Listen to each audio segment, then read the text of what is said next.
The gym smells like sweat and old leather, the kind that never quite disappears no matter how much you clean. It's 11 in the morning on a Tuesday. Most people are at work, but this gym is full. Men lifting weights, hitting bags, doing their routines. This is Gold's Gym in Venice Beach, June 1972. The place where serious athletes train, bodybuilders, boxers, wrestlers, people who make their living with their bodies. The walls are covered with photos of champions, winners, people who proved themselves. Bruce Lee walks in carrying a small bag. He's wearing gym clothes, simple black shorts, gray t-shirt, nothing fancy. He's here because his friend recommended the place, said they have good heavy bags, good equipment, good energy. The guy at the front desk looks up, young, maybe 19, muscular but still growing into his frame. "T, help you? I'd like to use the facility. Day pass, $5. Bruce pays. The kid barely looks at him, just takes the money and goes back to reading his magazine. Bruce walks into the main gym area. It's bigger than he expected. High ceilings, concrete floor, equipment everywhere. Squat racks, bench press stations, cable machines, dumbbells going up to what looks like 200 pounds. And people, maybe 30 men scattered around, most of them big, really big.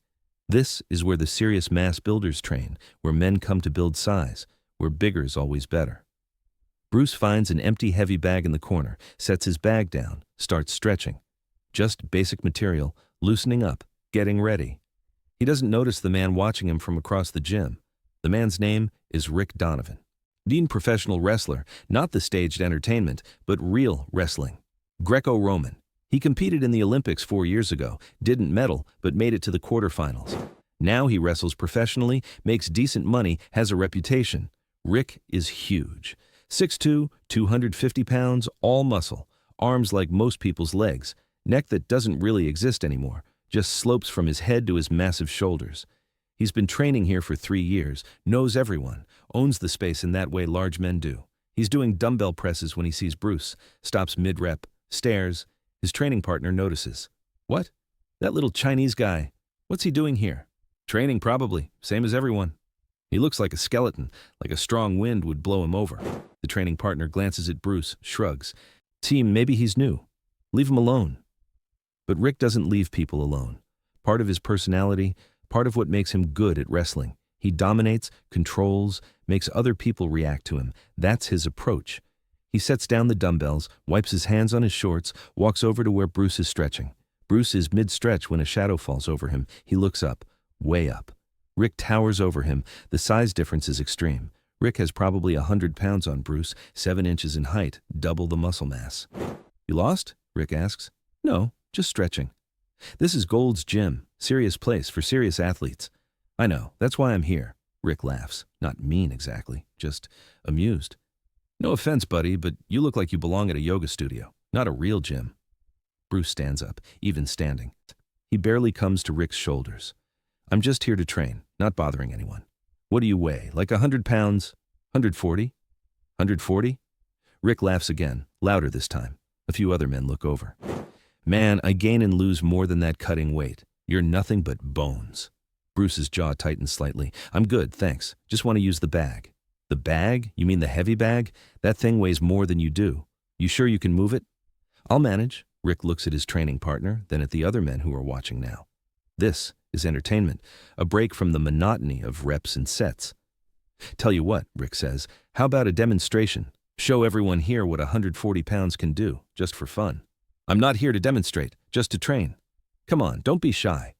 Everyone here loves a good show. You do some of those kung fu moves. I'll stand here and take it. See if you can move me." Bruce looks at him, really looks at him, reading the situation. This man wants an audience, wants to embarrass someone, wants to prove that size matters, that his world of wrestling and strength is superior to whatever he thinks Bruce represents. "I'll pass," Bruce says. "Why? You scared?" "No, just not interested in proving anything." "That's what they all say." Rick crosses his arms, his biceps bulge. "I've seen your type before, little guys who learn some martial arts and think they're dangerous, think they can take on anyone. But when someone actually challenges them, they back down. All talk, no action." The gym is quiet now. Everyone's stopped working out. All eyes on Bruce and Rick. This is the moment. Back down and look weak, or engage and risk getting humiliated. Bruce sets down his water bottle. "What exactly do you want to do?" "Simple. You try to move me. Use whatever kung fu material you know. If you can make me take one step backward, I'll apologize. I'll admit that little guys can hang with big guys. But if you can't move me, you admit that size matters. That all your fancy techniques don't work against real strength. And if I refuse? Then everyone here knows you're scared, knows that when push comes to shove, martial arts is just dancing, not real fighting. Bruce is quiet for a moment, thinking. This is pointless. This proves nothing. But 30 men are watching, all of them waiting to see what happens. If he walks away, the story spreads. Bruce Lee backed down from a wrestler, got challenged and did nothing. Me, fine, Bruce says, but just one demonstration. Then I train in peace. Deal. Rick positions himself, plants his feet wide, lowers his center of gravity, crosses his arms over his chest, 250 pounds of immovable mass. Come at me whenever you're ready. Bruce circles to the side, looking at Rick from different angles, studying his stance, his weight distribution, where his balance is. Any day now, Rick says. We don't have all morning. Bruce stops circling, stands directly in front of Rick, about 3 feet away. His hands come up, not into fists, just open, relaxed. I'm going to push you, Bruce says. Just push, nothing fancy, okay? Push away, little man. Give it your best shot. Bruce steps forward, his hands extend. Both palms make contact with Rick's chest, right in the center where all the mass is. For 1 second, nothing happens. Rick smiles. See? Nothing? This little guy can't do anything.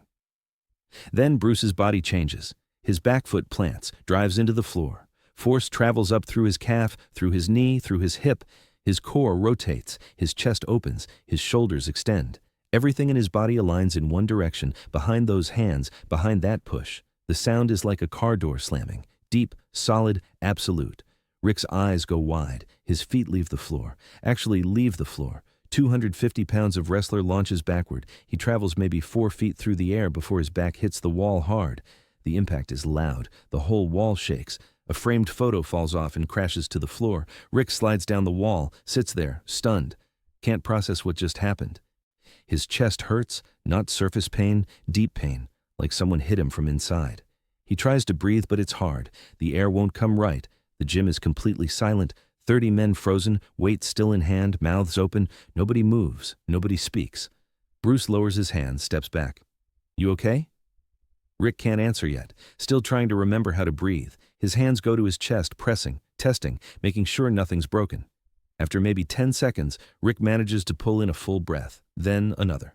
The function returns. He can breathe again, but everything feels wrong. His ribs, his sternum, his whole torso feels rearranged. What the hell was that? Rick's voice is hoarse, rough. That was a push, like I said. That wasn't a push, that was... Rick struggles to find words. I've been hit before, in wrestling, in training, and by guys who weigh 300 pounds. Nothing ever felt like that. Bruce extends his hand. You want help up? Rick stares at the hand of a man who weighs 100 pounds less than him, the hand that just launched him into a wall. He takes it. Bruce pulls him to his feet, makes it look easy. Rick stands there, unsteady. Everything hurts. His pride hurts worse than his body. How? Physics, leverage, timing. Your body wasn't prepared for force coming from that angle, so it reacted. I've wrestled heavyweights. I know about leverage. That wasn't normal leverage. That was something else. It's called Fa Jing, whole body power, every joint moving together, creating a wave of force that expresses through a single point. Your chest was the point. Rick touches his chest again, still testing. You could have hurt me, or really hurt me. I pulled it, significantly. If I hadn't, we'd be waiting for an ambulance. One of the other men in the gym speaks up. Older, maybe 50, looks like a former athlete. I've been training for 30 years, powerlifting, strongman competitions. I've seen some impressive material, but I've never seen anything like that. You generated that much force from 3 feet away, without a running start? How's that possible? It's not about the distance, Bruce says. It's about the coordination. Most people punch with their arm, generate power from the shoulder. That limits you. But if you use your whole body, if force starts from the ground and travels through every joint, then distance doesn't matter as much. Rick is recovering now, the initial shock wearing off. He's a competitor, been training his whole life. He'd lost matches before. But this is different. This wasn't a match. This was a demonstration, and he was the demonstration subject. I want to learn that, Rick says. Bruce raises an eyebrow. Learn what? Whatever that was, that push, that force transfer thing. I want to know how to do it. Why? Because I just got thrown across a room by a guy who weighs 140 pounds, and I'm a professional wrestler. I make my living using my body, using strength, using technique, and what you just did makes everything I know look incomplete. Bruce studies him. You're serious? Dead serious. Can you teach me? It's not one technique, it's a principle. Takes time to understand, to develop, to make your body capable of generating that kind of power. I've got time, and I'm willing to work.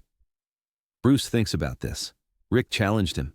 Well, I tried to embarrass him, called him nothing but bones.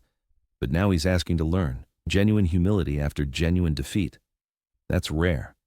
That matters. There's a school in Los Angeles, Bruce says. Chinatown. I teach there. Come by Saturday morning, 6 a.m. We'll see if you're actually serious or just talking. I'll be there. They shake hands. The gym slowly returns to normal. Men go back to lifting, back to training.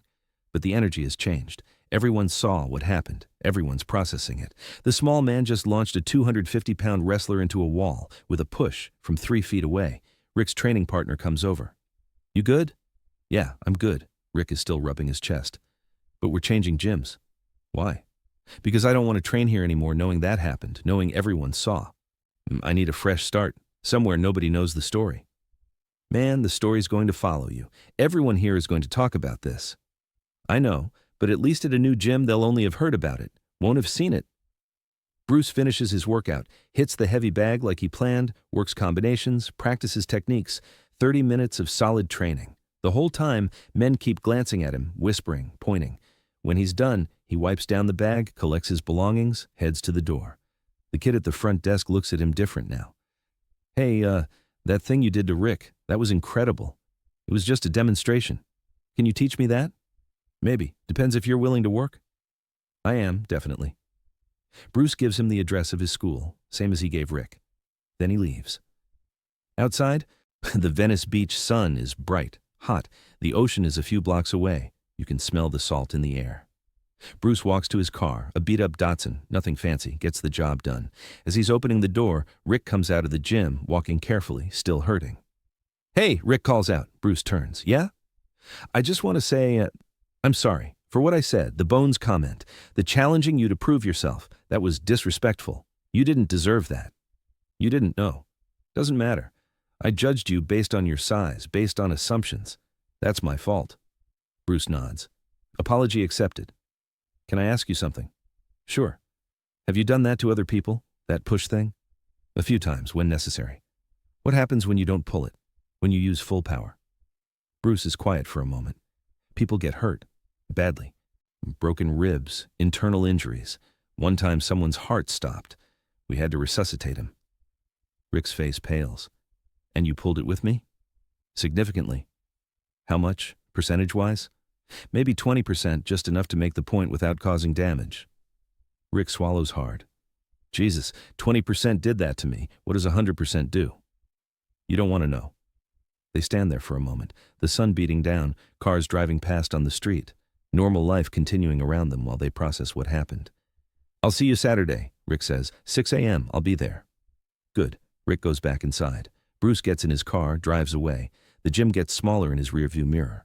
By tonight, the story will spread. By tomorrow, everyone in Venice Beach will know. By next week, everyone in the martial arts and wrestling communities will have heard some version of it. Bruce Lee pushed a 250-pound wrestler into a wall from 3 feet away with 20% power, made it look easy. The story will change as it spreads.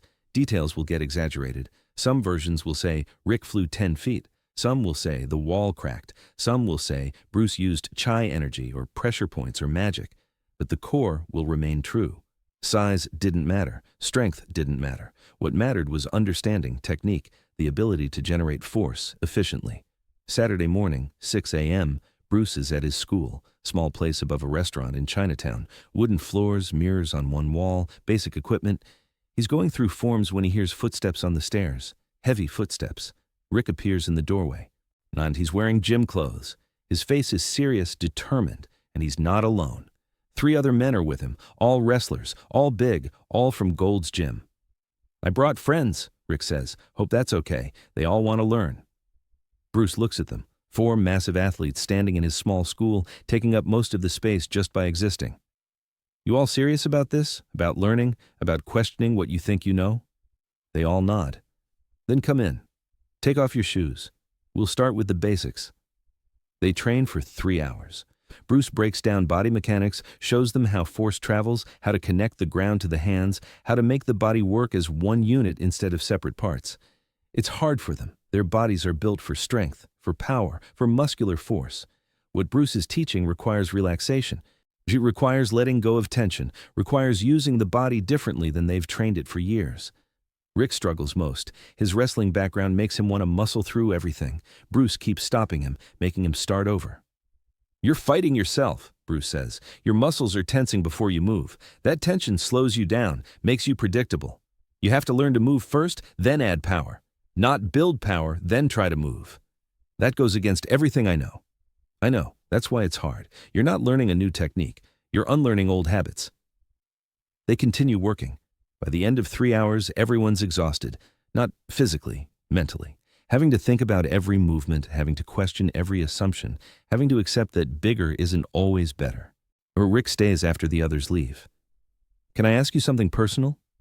"Sure." "Why do you do this?" "Teach, I mean. You could keep these techniques secret, keep the advantage, but you share them." "Why?" Bruce sits on the floor. Rick joins him. "Because knowledge that's hoarded dies. Knowledge that's shared grows, evolves, gets tested, gets improved. I'm not trying to keep secrets. I'm trying to spread understanding." "But doesn't that make more people able to beat you?"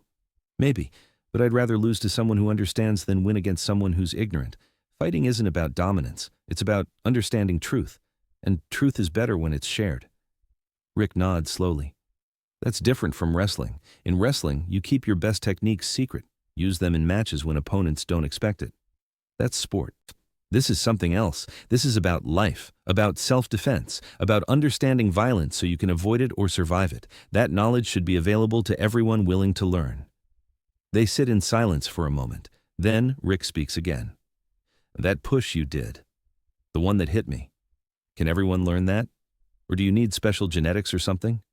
"Everyone can learn it, but not everyone will. It requires patience, dedication, willingness to feel awkward while your body learns something new. Most people give up before they break through." "I won't give up. We'll see." Rick does keep coming back. Every Saturday, 6 a.m. Sometimes he brings other wrestlers. Sometimes he comes alone. Over months, his body starts to change. Not physically, the muscle mass stays the same. But how he moves changes, becomes more efficient, more connected, more whole. One day, 6 months later, Bruce has Rick do the push. Has him try to generate the same force Bruce demonstrated. Rick positions himself, plants his feet, aligns his body, pushes. The target, another student, stumbles back a step, not flying across the room, not hitting a wall, but moving. Actually moved by Rick's push. Rick looks at his hands, amazed. "I felt it, the force traveling through. It wasn't just my arms pushing, it was everything." "That's the beginning," Bruce says. "You're starting to understand." "Only the beginning?" That felt huge. Because you just connected to something you didn't know was possible. But there's more. Always more. The deeper you go, the more you realize you don't know. Rick grins. "Good. I like not knowing." Means there's more to learn. The story from Gold's Gym becomes legendary. Gets told and retold in gyms across California, across America. The wrestler who called Bruce Lee nothing but bones. The demonstration that followed. The wall that shook. Details change, get exaggerated. But everyone who was there remembers the truth. Remembers watching physics happen in real time, watching a small man move a huge man like it was effortless, watching assumptions shatter. Rick becomes one of Bruce's most dedicated students, not the most talented, but the most persistent. He trains for years, eventually opens his own school, teaches wrestlers and fighters, shows them that size isn't everything, that understanding beats assumptions. Years later, after Bruce has died at 32, after the world knows him from movies and legend, Rick is interviewed. When someone asks about training with Bruce, about what he learned. "Bruce taught me that I knew nothing," Rick says. "I was a professional athlete, competed in the Olympics, made my living with my body, and this 140-pound martial artist showed me I was operating at maybe 20% of what was possible, not because he was superhuman, because he understood principles I didn't know existed." "What principles?" "That force doesn't come from muscle, comes from coordination. That power doesn't come from size, comes from timing. That the strongest person isn't the person who can lift the most, it's the person who can generate the most force efficiently." "And the story about him pushing you into a wall, is that true?" Rick smiles. "Every word. I weighed 250, he weighed 140. I told him he was nothing but bones. 3 seconds later, I was sitting against a wall, trying to remember how to breathe. Best lesson I ever got." "What did you learn from it?" That bones can be stronger than muscle if you know how to use them, that assumptions are dangerous, that respect should be based on skill, not size, and that true strength is about understanding your body completely, not just building it bigger. The interviewer asks one more question. If you could go back to that day, knowing what you know now, would you still challenge him? Rick thinks about this. Yes, but I'd do it differently. I'd ask him to teach me instead of trying to embarrass him. That would have saved me some bruised ribs and a bruised ego. But either way, I needed that lesson, needed someone to shatter my assumptions so I could rebuild my understanding. Bruce did that for me. And I'm grateful, even if it hurt like hell. The story lives on, gets told to new students, gets referenced in documentaries, gets debated on forums. Bruce Lee versus the wrestler, the push that changed everything. The 3 seconds that proved size isn't everything. Most people don't believe it, think it's exaggerated, embellished. How could a small man move a huge wrestler with one push? How is that possible? But the people who were there know. The 30 witnesses at Gold's Gym. The men who saw Rick fly backward, who saw the wall shake, who saw the photo fall. They know it was real. Every word. And Rick knows. His chest still remembers. Even years later, even after thousands of training sessions and hundreds of matches. His body remembers that moment, that impact, that feeling of being moved by something he couldn't understand. Something that changed everything he thought he knew about strength. Bruce Lee was at a gym when a 250-pound wrestler said, "You're nothing but bones." 3 seconds later, that wrestler learned that bones, when used correctly, when coordinated properly, when expressing force from the entire body, can be far stronger than muscle. That lesson cost him 3 seconds of humiliation, but it gave him years of understanding. And that trade, Rick would later say, was worth it, every time.